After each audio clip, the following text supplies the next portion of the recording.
Chers amis, je suis heureux de vous retrouver encore aujourd'hui pour l'étude du chapitre 13 de l'Apocalypse. Et il faut reconnaître que ce que nous décrivons sous forme de persécution, de difficultés, n'est peut-être pas de nature à vous remonter le moral, mais il n'empêche que nous pouvons être assurés que pendant cette période-là, Dieu est aussi près que possible de son peuple. Mais quand même, la question qui revient consiste à se dire, mais comment, à partir du monde tel qu'il est maintenant, pourrait-on voir surgir une puissance qui recevrait l'adhésion générale du monde entier et qui serait pourtant aussi persécutrice vis-à-vis du peuple de Dieu?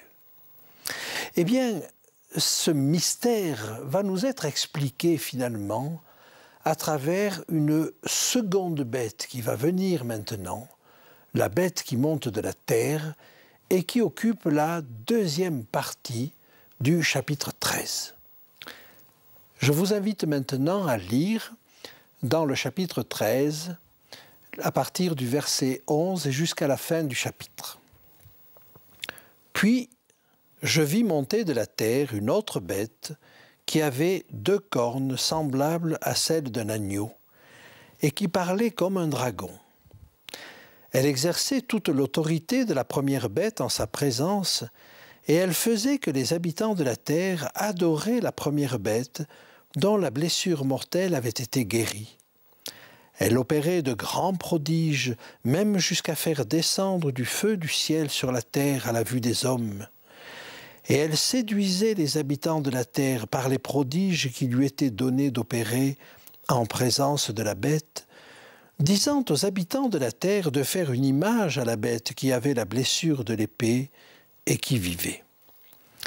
Et il lui fut donné d'animer l'image de la bête, afin que l'image de la bête parlât, et qu'elle fit que tous ceux qui n'adoreraient pas l'image de la bête fussent tués. Et elle fit que tous, petits et grands, riches et pauvres, libres et esclaves, reçussent une marque sur leur main droite ou sur leur front, et que personne ne put acheter ni vendre sans avoir la marque, le nom de la bête ou le nombre de son nom. C'est ici la sagesse, que celui qui a de l'intelligence calcule le nombre de la bête, car c'est un nombre d'hommes, et son nombre est 666. Voilà un texte un petit peu mystérieux au départ, mais nous allons essayer de comprendre ce qu'il veut nous dire. La première caractéristique que nous avons de cette bête, c'est qu'elle monte de la terre. Or, nous avons déjà rencontré la terre. Cette terre qui a secouru la femme, alors que le dragon lançait derrière elle un fleuve d'eau pour l'emporter. Et nous avions compris que le nouveau monde était certainement l'explication de cette terre. Eh bien, c'est de cette terre même, de ce nouveau monde, autant dire des États-Unis d'Amérique, que va monter maintenant la bête qui nous intéresse en deuxième partie du chapitre 13. Examinons maintenant un peu plus loin ce qui nous est dit. Bien sûr, nous avons du mal à comprendre tout ce qui est dit là, mais quand même, retenons ce qui nous est dit au verset 11. Elle avait des cornes semblables à celles d'un agneau. Alors, des cornes semblables à celles d'un agneau, ça la rapproche de l'agneau de Dieu que nous avons vu au chapitre 5. Mais elle a la voix, elle parle comme un dragon. Et ça la rapproche du dragon que nous avons vu au chapitre 12. Voilà donc une bête qui ressemble à l'agneau, mais finalement parle comme un dragon. Quelle séduction! Quelle extraordinaire vision des choses! Elle ressemble à Jésus par certains aspects. Sa douceur, sa candeur peut-être, une certaine manière d'être. Mais en fait, sa parole est comme celle d'un dragon. Cela ne nous l'identifie pas encore, mais on a déjà vu que la Terre nous poussait à y voir les États-Unis d'Amérique. Avançons un petit peu dans le texte et nous allons comprendre à travers un nouveau caractère que cette bête est vraiment les États-Unis d'Amérique. Car il nous est dit au verset 12 qu'elle exerçait toute l'autorité de la première bête en sa présence. Or, la première bête, c'est le système féodal du Moyen-Âge qui a exercé sur toute l'Europe de l'Ouest un pouvoir sans partage pendant plus d'un millénaire. Qui, actuellement, a pris la relève, qui a pris le leadership mondial? Mais sans nul doute, les États-Unis d'Amérique. Et par conséquent, nous avons bien là une bête qui exerce toute l'autorité de la première bête, mais en sa présence, c'est-à-dire sans la détruire. Nous ne sommes pas dans le même système que les bêtes de Daniel, où l'une renversait l'autre pour se mettre à sa place. Ici, pas du tout.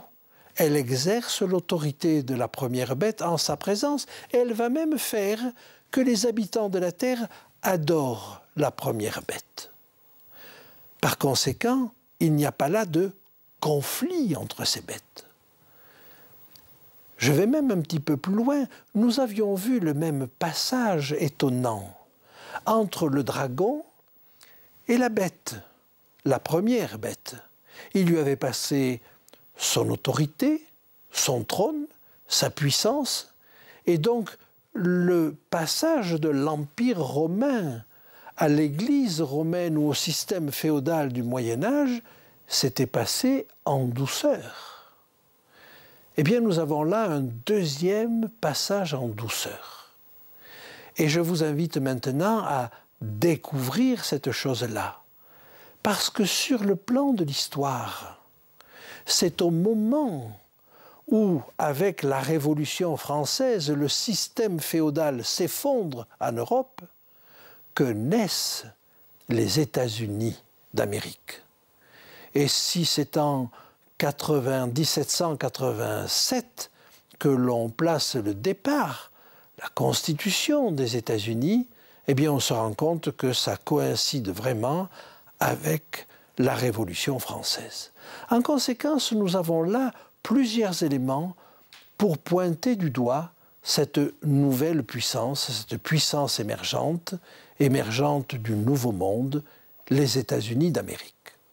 Cependant, nous allons voir avec la suite du texte que la définir comme les États-Unis d'Amérique ne suffit pas. Et je vous invite à aller jusqu'au verset 13, parce qu'elle faisait que les habitants de la terre adoraient la première bête, certes, mais elle le faisait grâce à une opération particulière. Relisons le verset 13. Elle opérait de grands prodiges, même jusqu'à faire descendre le feu du ciel sur la terre à la vue des hommes. Alors, elle opérait de grands prodiges. Jésus nous a avertis. Et si nous reprenons son grand discours prophétique dans l'évangile de Matthieu au chapitre 24, au verset 24, nous avons déjà cette déclaration. Matthieu 24, 24. « Car il s'élèvera de faux Christ et de faux prophètes, et ils feront de grands prodiges et des miracles, au point de séduire, s'il était possible, même les élus. » Ne pensons pas que cette séduction sera de faible amplitude, sera facile à démasquer. De faux Christ et de faux prophètes et de grands prodiges. Imaginez qu'il y ait des miracles extraordinaires, Imaginez qu'il y ait des guérisons spectaculaires. Le monde ne serait-il pas séduit par de telles choses? Et vous voyez qu'il y a là certainement un moyen que l'ennemi va utiliser. Mais ça n'est pas tout. Ça n'est pas tout. Allons un petit peu plus loin et nous allons comprendre comment la séduction opère encore. En effet, parce que cette bête opère des prodiges, elle va être appelée un faux prophète. Je vous invite à lire au chapitre 19 d'Apocalypse, le verset 20. Apocalypse 19, verset 20. Et la bête fut prise, et avec elle le faux prophète, qui avait fait devant elle les prodiges par lesquels il avait séduit ceux qui avaient pris la marque de la bête et adoré son image. Ils furent tous les deux jetés vivants dans l'étang ardent de feu et de soufre.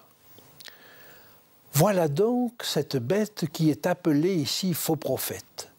Ce faux prophète est défini comme celui qui a séduit les habitants de la terre et qui les a amenés à prendre la marque de la bête. Exactement ce qui nous est décrit au chapitre 13.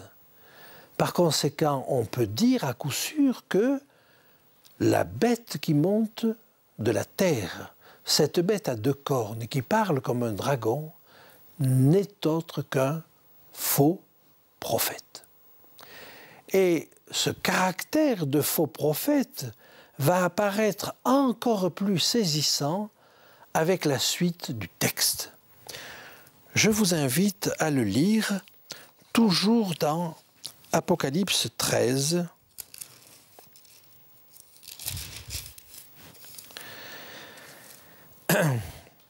Et il lui fut donné d'animer l'image de la bête. Elle faisait de grands prodiges jusqu'à faire descendre le feu du ciel sur la terre à la vue des hommes. Faire descendre le feu du ciel sur la terre à la vue des hommes. C'est un prodige, bien sûr, mais si nous imaginons que en Acte 2, au 2e chapitre du livre des Actes, nous avons aussi un feu qui descend du ciel sous la forme de langue de feu, alors nous pouvons comprendre quelle est la séduction. Je vous invite à lire au chapitre 2 du livre des Actes les versets 3 et 4. Actes chapitre 2, versets 3 et 4. Des langues semblables à des langues de feu leur apparurent, séparées les unes des autres, et se posèrent sur chacun d'eux. Et ils furent tous remplis du Saint-Esprit, ils se mirent à parler en d'autres langues, selon que l'Esprit leur donnait de s'exprimer. Quel prodige extraordinaire! Et il faut reconnaître que quand cela s'est produit à la Pentecôte, les Juifs qui venaient de toutes les nations et qui étaient rassemblés là et qui ne connaissaient plus l'hébreu ou l'araméen et qui ne pouvaient pas vraiment participer à la célébration du culte, ont été étonnés d'entendre parler dans leur propre langue. Une telle manifestation de l'Esprit a été extrêmement efficace pour le démarrage de l'Évangile parmi les Hébreux. Et ce sont des milliers de personnes qui se sont converties. Alors imaginons maintenant qu'à la fin des temps, une fausse pluie de l'Esprit se manifeste. Des personnes qui, prétendant parler de la part de Dieu, parleront en réalité de la part de l'ennemi et feront des miracles. Est-ce que cela n'a pas de quoi séduire la terre?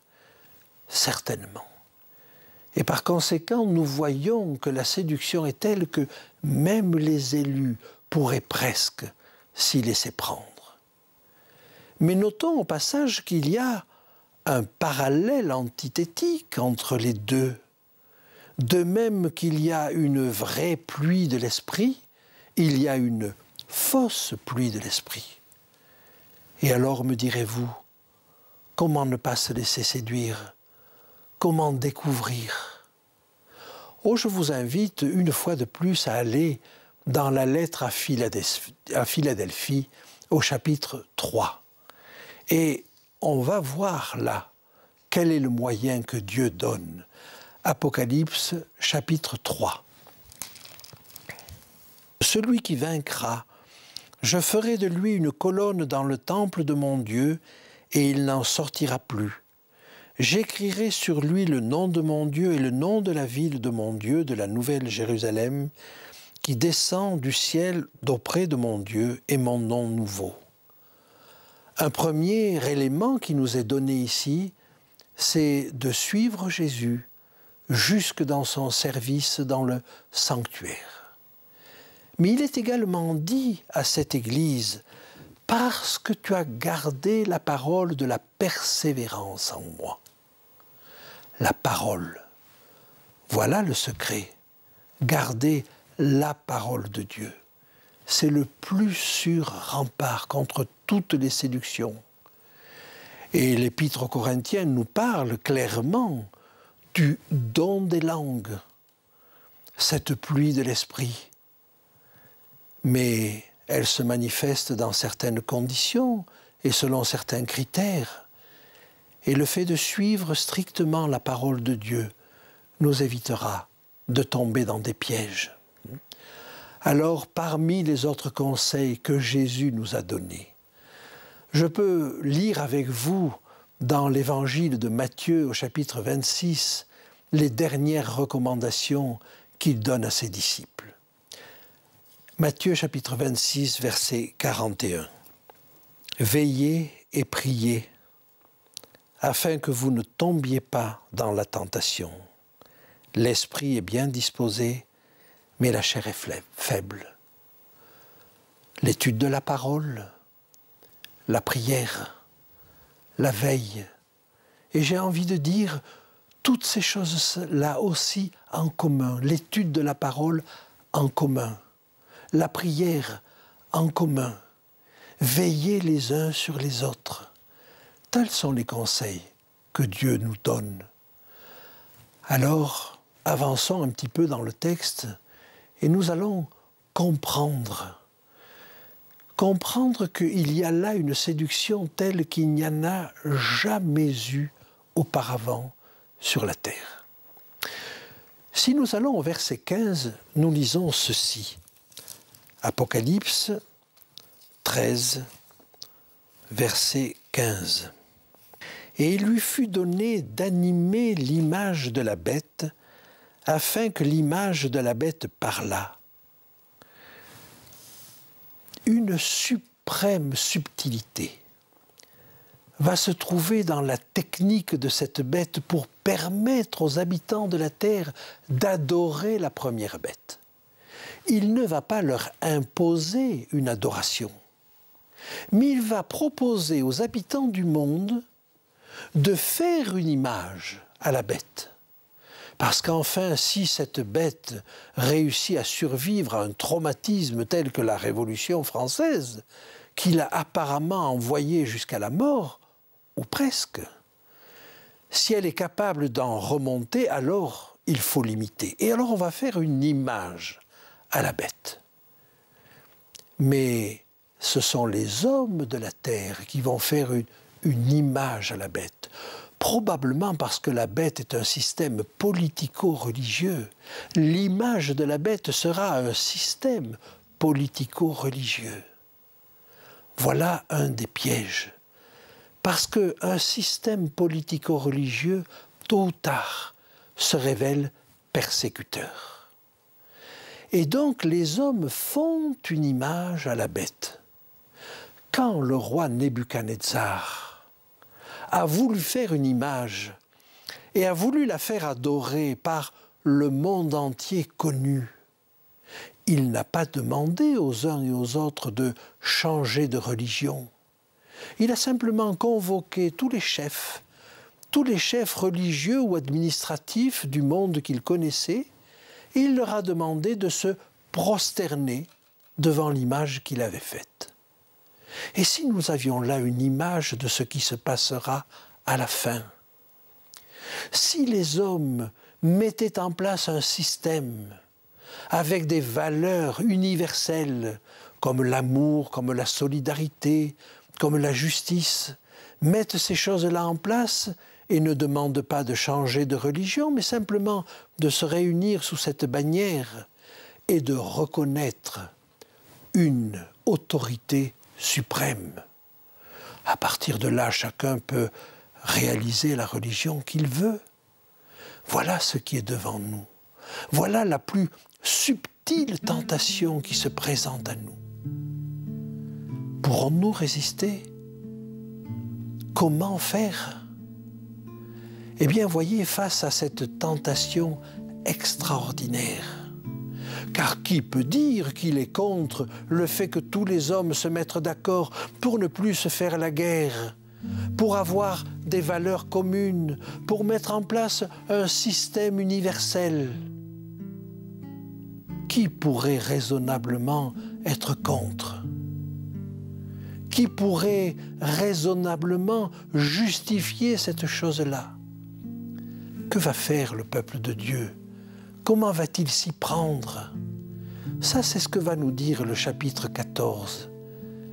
Mais voyez-vous, face à cette séduction dont le chapitre 13 nous présente les principales avenues, nous donne les axes, alors la parole de Dieu, et tout particulièrement la parole prophétique, est indispensable pour avoir une vision claire, pour être définitivement éclairé sur ce que sont les intentions de l'ennemi et pour y faire face.